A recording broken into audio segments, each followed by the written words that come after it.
I thought another interesting thing was about Aegon's character and the way that he sort of bullies his younger brother here, Aemon, and he bullies all his siblings. And I think he's an interesting character to look at. Yes, of course, we know Aemon is very interesting. He's the cliche villain that we're going to see rise, but Aemon is also a villain. But he's kind of like the cool villain, right? The one that you kind of like because he doesn't even like anyone in his family because he thinks they're all idiots. But funny enough, like he is also an idiot. He's always drinking. All his priorities are about, having sex and drinking. And it just makes him seem quite very unserious.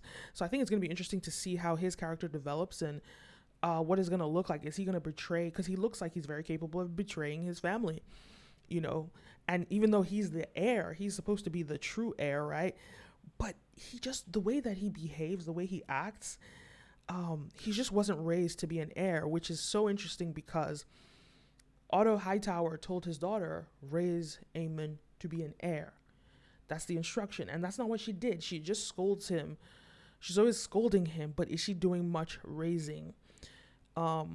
And she kind of, it's so interesting how their characters, this is just a new thought, how their characters kind of clash because she's this like high and mighty religious individual and he's the complete opposite of that.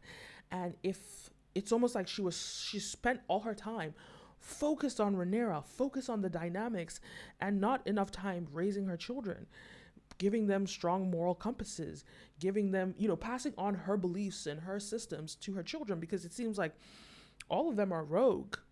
So what have you been doing? Just sort of like mending to the or attending to the king to ensure that he and sitting in fear, worrying about Rhaenyra instead of focusing on raising your children. So that's just an interesting dynamic that I just thought of.